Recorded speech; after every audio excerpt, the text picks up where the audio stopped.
The film opens with an on-screen text about a married couple's journey to Norway to attend a small book tour, and what follows is based on true events. We proceed to the next scene, which shows a snow-covered car. A woman named Naomi wakes up inside to find that their car is now entirely covered in snow. She attempts to open the car door to no avail. Naomi then wakes her husband Matt, and he soon begins trying to pry open the door as well, but fails all the same. Matt then tries to start the car to loosen the snow, but unfortunately the snow-covered engine shows no sign of life. This prompts the 8 months pregnant Naomi to panic, while Matt attempts to calm her down. When Matt is trying to open the back door, we can see that Naomi is starting to lose her patience, and begins to blame her husband. According to Naomi, they should have at least kept going for another 1 or 2 hours, so that they would have reached civilization by now, as opposed to pulling over to rest in the middle of nowhere like this. However, Matt argues that it was dangerous to keep going in the middle of a snowstorm in the middle of the night. After their quarrel subsides, Naomi tries her old school phone to look for help. But because of course movie protagonists need to struggle, they are unable to get any service. To make matters worse, her phone battery is at 50%, meaning they need to save the battery, just in case a miracle happens. Matt pulls out a map to estimate their whereabouts, and tells her not to panic because another vehicle is bound to pass by at some point.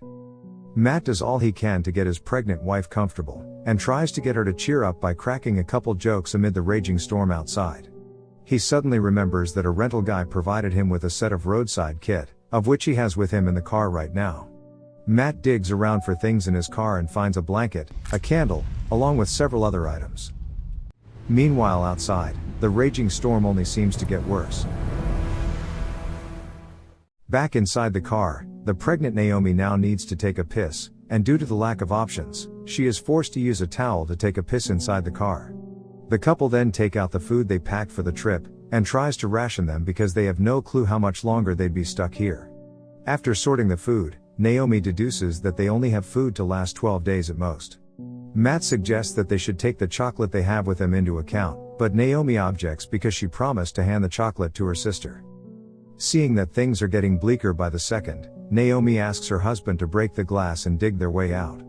Matt is against this because they don't know how bad things are out there, not to mention the freezing temperature. Therefore, Matt would rather they stay in the car, and try to hold on with the food they have with them. This statement appears to vex Naomi and the two begin to argue. In the end, Naomi relents. Long story short, they have now been stuck in the car for 4 days, and the temperature outside only seems to get colder. To keep the food supply from running out, Matt decides to only eat a little. He puts forth his pregnant wife's condition, because obviously she needs to food more than he does. When Matt is asleep, he accidentally tips over their water supply. Matt gets upset that his wife forgot to put the cap back on, and they almost get into another argument, but he manages to keep his calm. While the two are asleep, they are woken up by the sound of footsteps walking over the car. Hello? The two brighten up and appear hopeful, but their pleas for help are for some reason left ignored.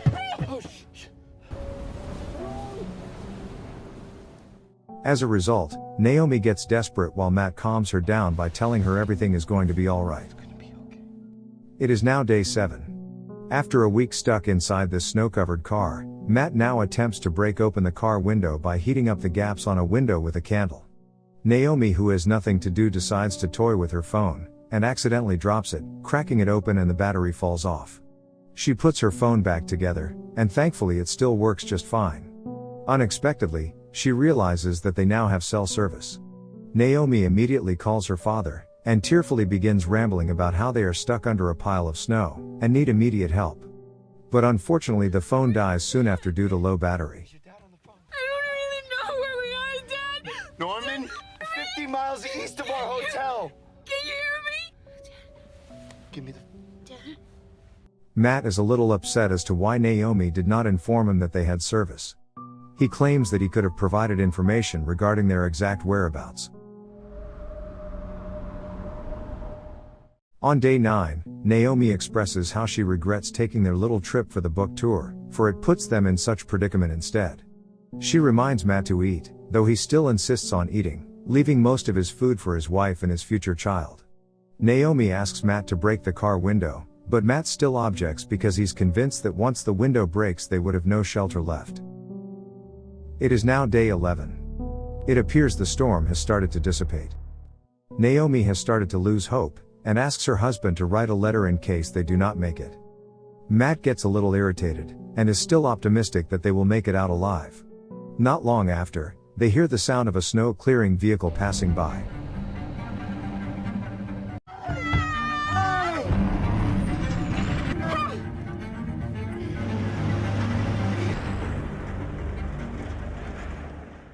Unfortunately, they are not able to do anything, and the car passes by them. Matt's optimistic facade falters, and he breaks down crying. It is now Naomi's turn to soothe him. Day 15. After 2 weeks stuck inside the car, they have now run out of water since a few days ago. Matt attempts to take some ice from outside for them to drink. Their bodies are now growing weak due to the lack of food, though they still have a little left. At night, Naomi is woken up by a surge of pain. She takes off her layers of clothing, and with ragged breathing she takes off the headrest. She then uses it to break the car window, of which Matt has opened a little earlier. Matt is woken up by the commotion, and begins trying to calm his wife down. After she does, Matt realizes that his wife is having a contraction. In other words, Matt suspects that she may soon be in labor.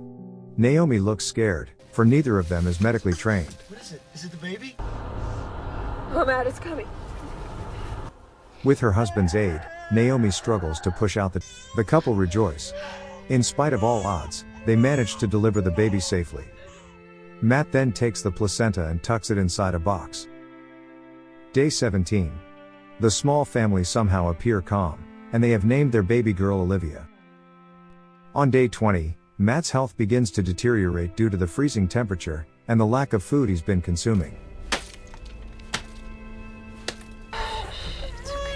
You okay? Unwilling to see his baby girl get cold, Matt takes off his jacket and uses it to warm up Olivia instead. With his ever-weakening strength, he keeps digging the ice by the side of the car. It doesn't take long before he grows exhausted, and starts feeling hot despite the freezing temperature, signifying that he has hypothermia. He falls asleep without a coat to keep him warm. On the next day, Naomi asks Matt to fetch her some water, but she doesn't hear a response. Naomi decides to check up on him, thinking that he is merely asleep. Babe? Upon noticing how still he is, Naomi soon realizes that her husband has passed in his sleep. She has now lost the man she loves, and baby Olivia has lost a man who would have been a loving father.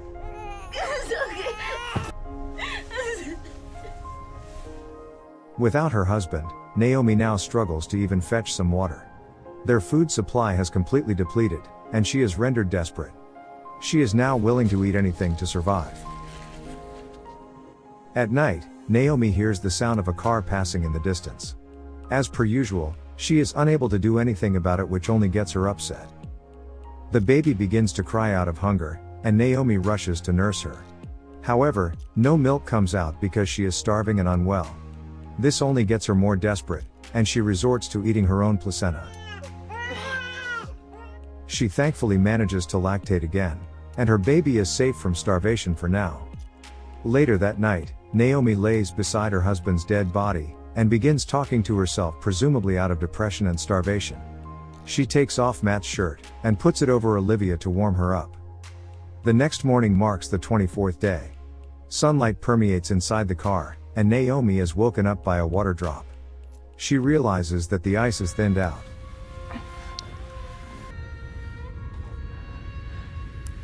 Without further ado, Naomi begins to dig through the thin ice.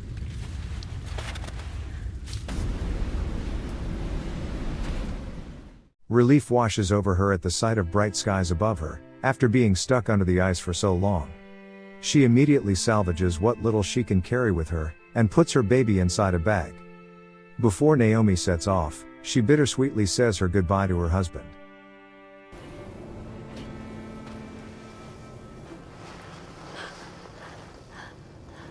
She then begins to pace through the empty snowy road without a clue where to go.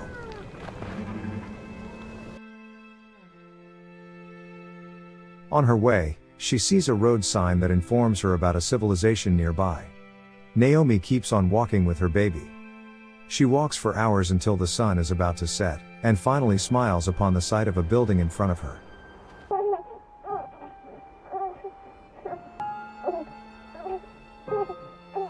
The film ends with a text saying that Naomi and her baby were taken to a local hospital nearby. The experts believe that they were able to survive because of the igloo effect, which protected them from the elements and contained whatever heat that they generated. Today Naomi still actively writes, and she dedicates all of her works